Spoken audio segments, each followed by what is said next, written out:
Hey everyone, and welcome back to this week's episode of the Millennial Button Mashers Podcast. Today we're talking about a game that's near and dear to my heart. And if you guys have been listening for quite some time, you probably already know what I'm about to say. But I will say, as a hint, if those people out there don't know exactly what I'm talking about, if Sony called me tomorrow and said, "Hey Dylan, we're bringing back one of the PlayStation franchises and you get to pick it," I wouldn't hesitate at all about this. I'd be choosing Sly Cooper every single time. Sly Cooper is by far and away my favorite 3D platformer of all time.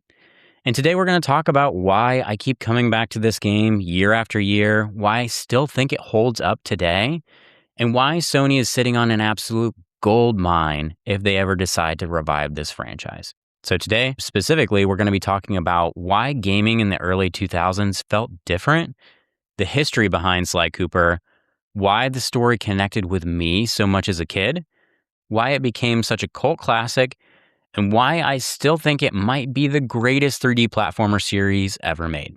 So with that, let's jump in.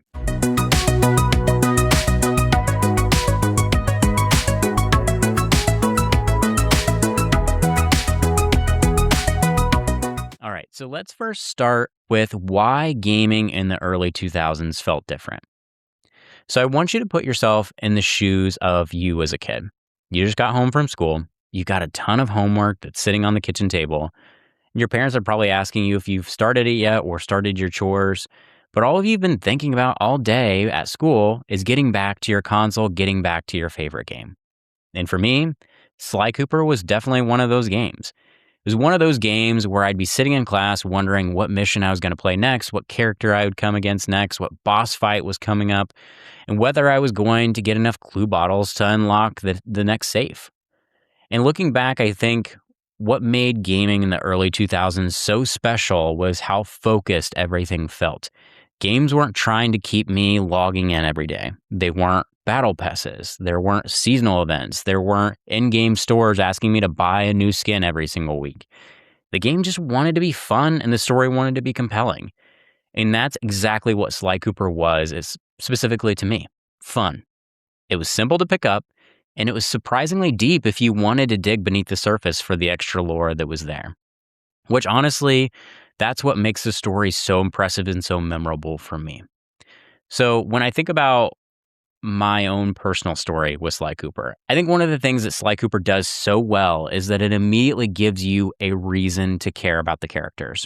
Even as a kid, I understood why Sly was on this journey. The game starts with Sly explaining the Thievius Raccoonus and how this is a legendary book that's been passed down through generations of Cooper ancestors. Basically, it's the Cooper family playbook when it comes to master thieving skills. It contains stories, techniques, and other lessons learned from throughout the generations of master thieves. And why this matters is because one night, everything changes for Sly. The Fiendish Five attack the Cooper family, they kill Sly's parents, they steal the Thievius Raccoonus, and they split it into 5 separate pieces. Right away, you know why you're going to be invested in this story, because we know it's not just about collecting pages just because the game told you to. It's about collecting pages that are part of Sly's family history. And honestly, as a kid, it was even more of a compelling reason to get those pages from those safes and those extra clue bottles, because I wanted to see what all history the generations had to offer when it comes to the Cooper clan lineage.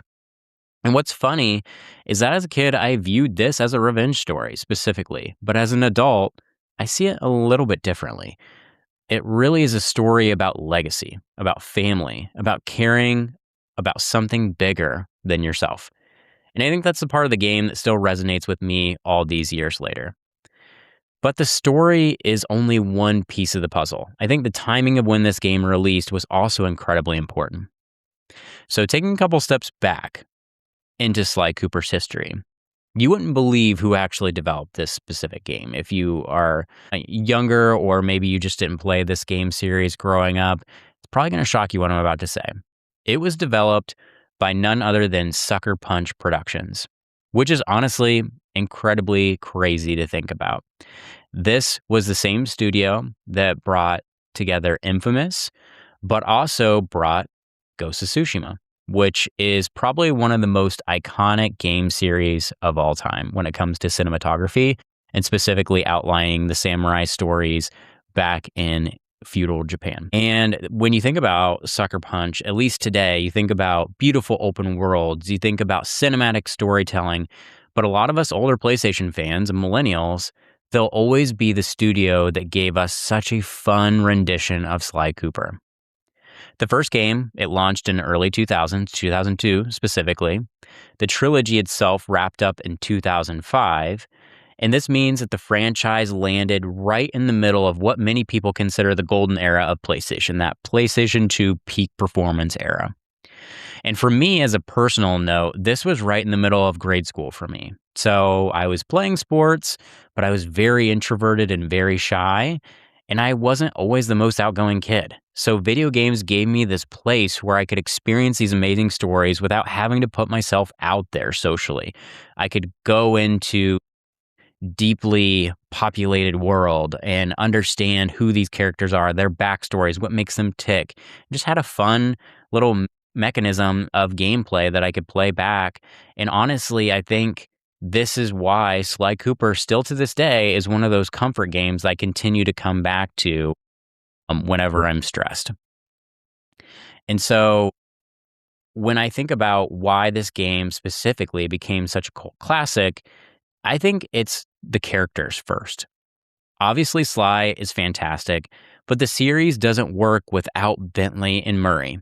Bentley is the brains, Murray is the muscle. And somehow the three of them just work together perfectly. I also think, I didn't mention this on the onset, but the origin story for Sly, it does include that when Sly, his parents were killed, he gets thrown into an orphanage where he meets his best pals, Bentley and Murray. So you get that origin story as well.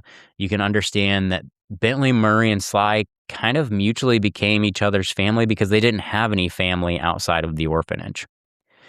And compared to the modern games, I think one thing I've noticed as I've gotten older is that games have memorable main characters, but not many have memorable supporting casts. With Sly Cooper, I genuinely cared about everybody. I cared about their backstory. I cared about what made them them.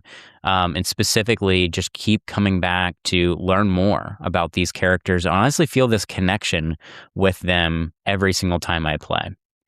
I think the second thing is the art style. Again, if you've been listening to us for a while, you understand that we're suckers for art style. But this game just still looks fantastic today. Obviously, it's been remastered, so it's got some updated graphics and things like that. But honestly, it's kind of like a stylized cartoon, and I think it still does hold up today for the most part. And I can't say that for every single PS2 game that you go back to, because some of them have aged pretty rough. But Sly Cooper still has that identity. It still looks like that playable cartoon. And speaking of cartoons, I think that's why this era of gaming really mattered in terms of timing. Cartoons were massive during this gaming era, like Dragon Ball Z, Cartoon Network was popping off, Nickelodeon was huge, and as kids we wanted to jump into those worlds and experience this in a separate medium, like video games. And Sly Cooper felt specifically like we finally could get some of that cartoon-like nature in the form of a video game. Which leads to me to why I think this still stands above every other platformer, at least for me personally. Now, quick disclaimer, I'm going to say that I know that this is subjective. Because people are out there probably saying, Mario's better, Jak and Daxter's better, Ratchet and Clank, are you kidding me? And honestly, fair, right? Fair arguments. I think all of those are great in their own right. But Sly Cooper is the one specifically that I keep coming back to year after year, and it's the one that I consistently think about. It's the one I hope specifically that Sony sees and revives the series. I think why is it's because it has a compelling story, has great characters, fantastic music, and a unique art style that ties all these mechanics together to make it feel different than everything else on the market, at least today. But more importantly, it reminds me of why I fell in love with gaming. It reminds me of being that shy kid. It reminds me of rushing through my homework. It reminds me of sitting in front of the TV, just getting completely entranced and lost in these worlds for hours.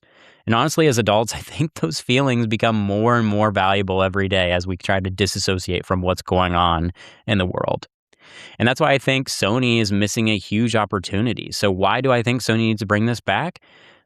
Sony has so many legendary franchises. Like I mentioned a couple already, Ratchet and Clank, Jack and Daxter, et cetera, et cetera. The list goes on. But I genuinely believe Sly Cooper is one of the most overlooked. The fan base is still there. I'm still a part of active subreddits as well as Facebook pages. I see posts every single day. The nostalgia is still there. The characters are still beloved.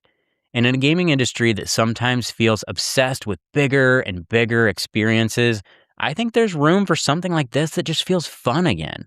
More specifically, we're seeing titles that are linear in nature like Pragmata and Resident Evil Requiem, just to name a couple Capcom games that are definitely popping off. They are linear in nature and they're short experiences. I think if we want to go back to that fun factor, they're just fun games. And so if you bring back a cartoon-like platformer like Sly, I think we can go back to having fun with games again. Because I don't think we need any more 100-hour open-world RPGs. I think we just need the ability to sneak across rooftops, pickpocket a guard, collect a few collectibles like clue bottles, and spend a few hours with the characters that we loved more and more for the past 20 years. And that's why Sly Cooper, that still gives me that feeling. And that's why I think it remains one of the greatest PlayStation franchises ever created. Now, quick disclaimer about everything we've talked about.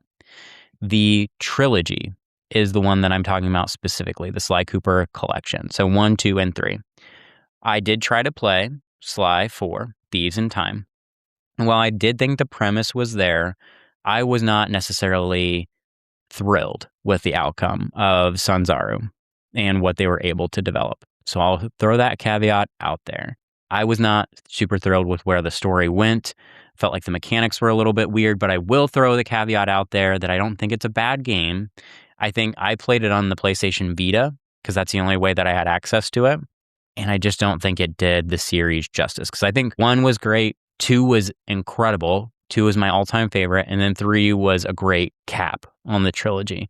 And I still think there is something there to, especially if we want to go back to Carmelita and Sly and their romance, and maybe they have kids or young children that have a lineage that they need to live up to.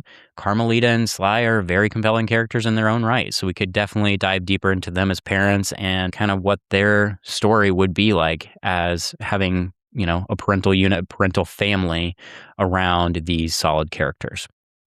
But I just wanted to throw that out there because mainly my feelings are around 1, 2, and 3. And again, those are the games that I come back to year after year and play on a regular basis.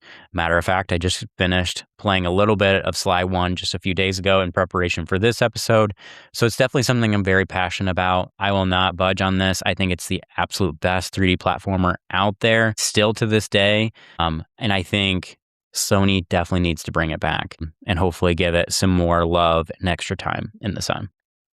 But now I want to hear from you guys. Was Sly Cooper a part of your childhood? I know Gavin specifically told me that he hadn't jumped into it. So I'm curious what your exposure to Sly Cooper has been like. If not, what game from your childhood would you want to revisit today? Let me know in the comments below. And as always, if you enjoyed the episode, make sure to like, subscribe, share it with another millennial gamer, and make sure that you comment on any of the podcast locations that you are getting it, Apple, Spotify, YouTube, etc. And until next time, stay safe, stay gaming.